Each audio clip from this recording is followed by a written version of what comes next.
नमस्कार मंडळी, स्वागत आहे तुमचं माझ्या अजून एका नवीन यूट्यूब चॅनलच्या व्हिडिओमध्ये. मंडळी, उद्या आहे मंगळवार, कामदा एकादशी. चैत्र महिन्यातील शुक्ल पक्षातील एकादशीला आपण कामदा एकादशी असं म्हणतो. कामदा एकादशी हे व्रत केल्याने संपूर्ण पापाचा नाश होतो, मनातल्या सर्व मनोकामना इच्छा पूर्ण होतात अशी मान्यता आहे. एकादशी व्रत हे सगळ्या व्रतामध्ये सर्वात श्रेष्ठ व्रत असल्यामुळे ह्या दिवशी केलेले कर्म अतिशय फलदायी ठरतात. ह्या कर्मांनी तुमच्या मनातल्या सर्व इच्छा पूर्तता होते आणि आर्थिक संकट, शारीरिक कष्ट उद्भवत नाही. एकादशीचं व्रत केल्याने मनुष्याला त्याच्या पापातून सुटका मिळते. आता काही जणांना एकादशी व्रत करणं शक्य होत नाही. मग त्यांनी काय करावं, तर एकादशीचं व्रत नाही करणं शक्य होत तर त्यांनी पिंपळाच्या झाडाची पूजा करावी.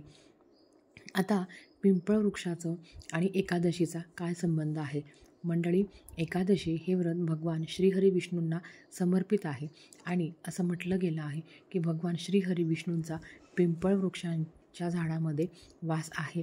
तुम्ही जर पिंपळ वृक्षाची पूजा केली तर नक्कीच तुमच्या मनोकामना पूर्तता होते, तुमचे दोष कमी होतात, घरातली दरिद्री पितरांना सद्बुद्धी मिळते. पिंपळाची पूजा करण्याचा उत्तम काळ म्हणजेच एकादशी आहे. एकादशीच्या दिवशी पिंपळ वृक्षाला जल जरी अर्पण केलं तरी आपले महापापांचा नायनाट होतो असं म्हटलं गेलं आहे. शास्त्रानुसार शनिवारी पिंपळाच्या झाडात लक्ष्मीचा वास आहे असं म्हणतात.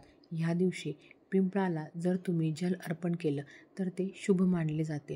गुरुवारी किंवा शनिवारी पिंपळाला पाणी अर्पण केल्याने विशेष लाभदायी आहे असं मानलं गेलं आहे.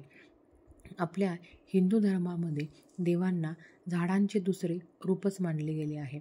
असे मानले जाते की या दैवी झाडांवर देवी देवतांचा निवास आहे, ज्यांना हिरवे सोने म्हणतात. पिंपळ वृक्ष हिंदू धर्मात अत्यंत पवित्र आणि शुभ मानले जाते.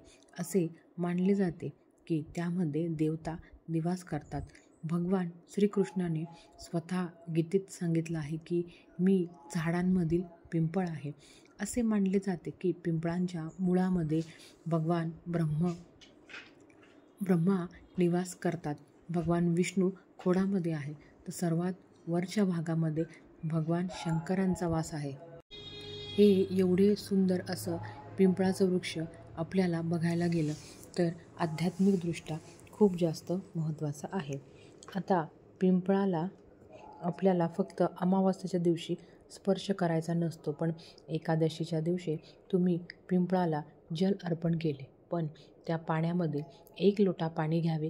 पाणी हे आपल्या घरातलंच असावं आणि त्या 1 लोटा पाण्यामध्ये थोडेसे काळे तीळ टाकावे आणि ते पिंपळ वृक्षाला अर्पण करावे. पिंपळ वृक्षाला जल अर्पण केल्याने मनोकामना पूर्तता होते. काळे तीळ हे आपल्या पितरांसाठी असते.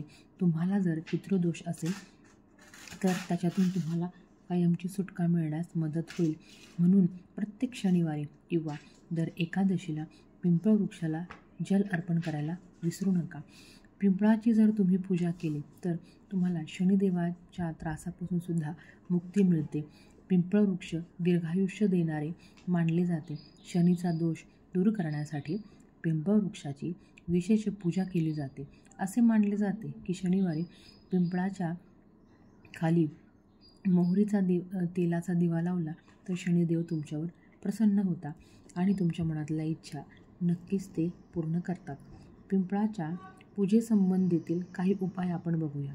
असे मानले गेले आहे की पवित्र पिंपळाखाली हनुमानाची साधना केल्याने हनुमान लवकर प्रसन्न होतात आणि त्यांच्या साधकाला सुख आणि समृद्धीचे आशीर्वाद देखील देतात.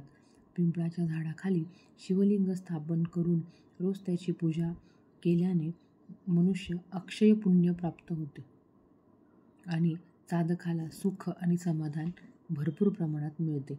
जर कुंडलिकेतील शनी हा अशुभ परिणाम देत असेल किंवा शनी धैर्याने किंवा साडेसातीमुळे एखाद्या व्यक्तीला खूप जास्त त्रास होत असेल तर पिंपळाच्या झाडाखाली जल अर्पण केल्याने आणि मोहरीच्या तेलाचा दिवा लावल्याने तुमच्या ह्या अडचणी हळूहळू कमी होण्यास मदत होते. दर शनिवारी पिंपळवृक्षाची पूजा केल्याने कितीतरी प्रकारचे दोष तुमचे कमी होणार आहे. पण एकादशीला पिंपळवृक्षाला स्पर्श केला आणि जल अर्पण केलं, भगवान श्रीहरी विष्णूंचं नामस्मरण केलं म्हणजे ओम नमो भगवते वासुदेवाय नमः ह्या मंत्राचा मंत्रजप जरी केला तरीसुद्धा तुमच्या आयुष्यातील दुःख, दरिद्र, त्रास, संकट, शारीरिक, आर्थिक, मानसिक कष्ट, जो काही त्रास तुम्ही भोगत असाल तो हळूहळू कमी होईल. पिंपळवृक्षाचं मानवी आयुष्यात अनन्यसाधारण महत्त्व आहे. नक्कीच मंडळींनी एकादशीला पिंपळवृक्षाला स्पर्श करावा आणि काळे तीळ अर्पण करावे. काळे तीळ खरं तर पितरांसाठी सुद्धा आहे आणि भगवान श्रीहरी विष्णूंनासुद्धा काळे तीळ आपण अर्पण करत असतो. हे उपाय करून तुमच्या आयुष्यातील दुःख कायमचे निघून जातील आणि तुमच्या घरावर माता लक्ष्मीची कृपा वाढेल. तुमच्या आयुष्यातलं धन खूप जास्त प्रमाणात वाढेल. तुम्ही केलेल्या कामाची प्रगती आणि अधोगती होणार नाही. तुमच्या कामाची प्रगती जास्त प्रमाणात वाढण्यास मदत होईल. तर हे होते काही उपाय जे तुम्हाला उद्याच्या दिवशी म्हणजेच एकादशीच्या दिवशी करायचे आहे. तर मंडळी, व्हिडिओ कसा वाटला नक्की कमेंट करून सांगा. चॅनलवर नवीन असाल तर सबस्क्राईब करा. धन्यवाद. श्री स्वामी समर्थ.